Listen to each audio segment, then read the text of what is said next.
오늘 함께 묵상할 성경 말씀은 빌립보서 1장 1절에서 26절 말씀입니다.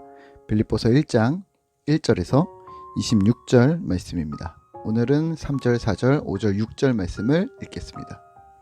내가 너희를 생각할 때마다 나의 하나님께 감사하며 간구할 때마다 너희 무리를 위하여 기쁨으로 항상 간구함은 너희가 첫날부터 이제까지 복음을 위한 일에 참여하고 있기 때문이라. 너희 안에서 착한 일을 시작하신 이가 그리스도 예수의 날까지 이루실 줄을 우리는 확신하노라. 아멘. 오늘 함께 묵상할 주제는 너희를 생각할 때마다입니다. 오늘부터 일주일간 함께 묵상할 성경은 빌립보서입니다. 현재 우리가 매 주일마다 사도행전을 보고 있는데요. 마침 지난주가 사도행전 16장 주 예수를 믿으라. 그리하면 너와 내 집이 구원을 얻으리라는 말씀이 들어있는 빌립보에서의 사도 바울의 행적을 살펴보았습니다. 그래서 더욱 친근하게 묵상하게 되실 듯 합니다. 오늘 빌립보서는 우리에게 익숙한 말씀들이 많습니다. 여러 배경들 중에 에베소서, 빌립보, 골로새서, 빌레몬서는 옥중서신이라는 것을 기억하시면서 특히 사도 바울이 로마의 감옥에서 빌립보로 보낸 편지라는 것을 기억하시면 좋을 듯합니다. 그러니까 감옥인데요. 차분하고 조용하면서 어쩌면 암울하고 슬펐던 장소에서 기쁨과 행복, 즐거움이 묻어있는 편지를 썼다는 것이 아이러니하면서도 신비한 일임을 기억하시면 좋을 듯합니다. 어떻게 이런 신비한 일이 있을 수 있었을까요? 바로 바울이 연모하는 사람들이 있었기 때문입니다. 빌립보 교회와 성도들입니다. 3절과 4절입니다. 내가 너희를 생각할 때마다 나의 하나님께 감사하며 간구할 때마다 너희 무리를 위하여 기쁨으로 항상 간구함은. 아멘. 3절, 4절, 5절을 읽으면서 상상할 수 있는 것은 바울이 빌립보 교회를 향해 글을 쓰려고 펜을 들고 그들을 향한 메시지를 생각할 때 그들과의 추억, 그들과 함께 동고동락했던 일들이 생각나지 않았을까요? 빌립보에서 자주장사 루디아를 만났던 일, 또 귀신 들린 여종을 치료하고 매맞고 감옥에 갇혔던 일, 감옥문이 열리고 대대적인 탈출을 할 수 있었음에도 그러지 않았고 간수를 만났던 일, 또 그와 그 가족에게 복음을 전했던 일, 로마 시민권을 통쾌하게 사용했던 일, 그리고 이 일련의 사건들을 다시 빌립보 성도들에게 전하면서 그들을 믿음에 굳게 서게 하였던 일들이 주마등처럼 지나가지 않았을까요? 내가 너희를 생각할 때마다 하나님께 감사하며. 같은 기억을 공유한 사람들이 갖는 힘이 있습니다. 그런 추억을 공유한 사람들, 믿음의 동질감을 가진 자들이 뭉쳐 있을 때 힘이 있습니다. 바울이 빌립보 성도들을 추억하며 미소 지었던 것처럼 바울의 편지를 받은 빌립보 성도들 역시 루디아나 에바브로디도 등의 성도들도 바울을 추억하며 즐거운 추억을 떠올렸을 겁니다. 오늘 우리는 그런 같은 믿음의 추억을 가진 동료들이 있으실까요? 네.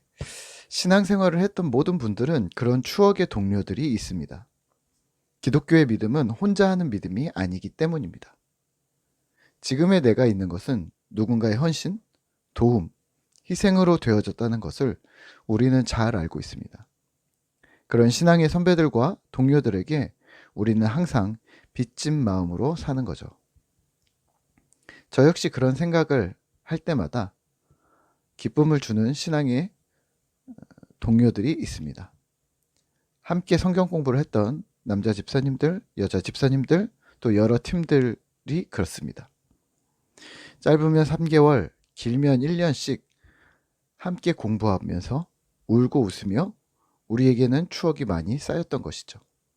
또한 함께 어려운 일들을 동고동락했던 교역자들도 있습니다. 몇 년씩 매일매일 만나면서 가족보다 채공하는 시간이 길어진 진짜 가족 같은, 어떻게 보면 직장 동료들이라고 보아도 될 듯 싶은데요. 그런 사람들이 지금은 서로에게 힘이 되는 것이죠. 바울에게 빌립보 교회는 그런 존재였습니다. 하지만 바울은 거기서 끝나지 않았습니다. 그들에게 소망을 표시했고 자신의 상황과 믿음의 상태를 공유하고 또 성도들을 독려했습니다. 첫 번째, 소망을 표시합니다. 6절입니다. 너희 안에서 착한 일을 시작하신 이가 그리스도 예수의 날까지 이루실 줄을 우리는 확신하노라. 아멘. 복음을 위해 힘쓰는 빌립보 교회와 성도들의 행보는 하나님이 사역을 시작하신 증거라는 말입니다. 하나님께서 착한 일, 선한 일을 시작하셨으니 예수님 다시 오시는 날까지 그 선한 일을 완성하실 것을 확신한다고 합니다. 너희에게 소망이 있다는 말입니다. 두 번째는 자신의 상황을 언급합니다. 12절과 14절입니다. 형제들아, 내가 당한 일이 도리어 복음 전파에 진전이 된 줄을 너희가 알기를 원하노라.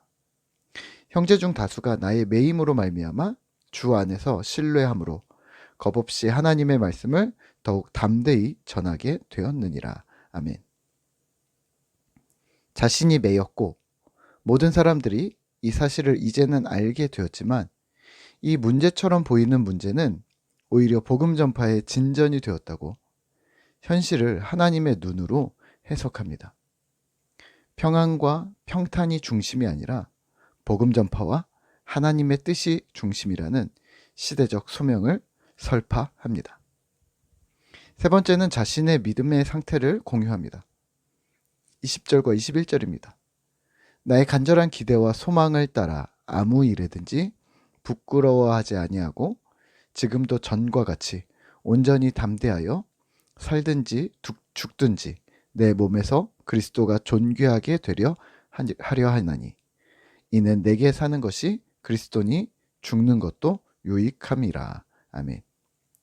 주님 주신 소망을 따라 나는 여전히 담대하며 살든지 죽든지 그리스도의 존귀함을 따라 산다고 합니다.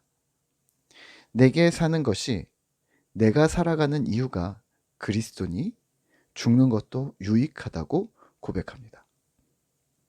바울은 그리스도의 복음을 위해 살았고 그 이유가 자신의 삶을 유의미하게 즐겁게 보람되게 만들었다고 합니다. 오늘 우리는 어떠할까요? 사모하고 추억하는 믿음의 동료들이 있습니다. 그들에게 오늘 우리가 만나면 하게 될 말은 무엇일까요?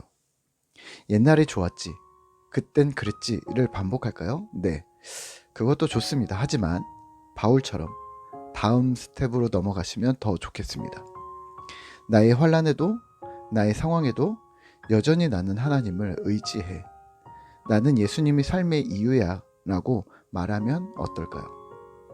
예수님으로 인해 인생의 목적이 바뀌고 삶의 이유, 행복의 원인도 바뀐 그런 주님을 닮아가는 신실한 신자 되시기를 기도하겠습니다.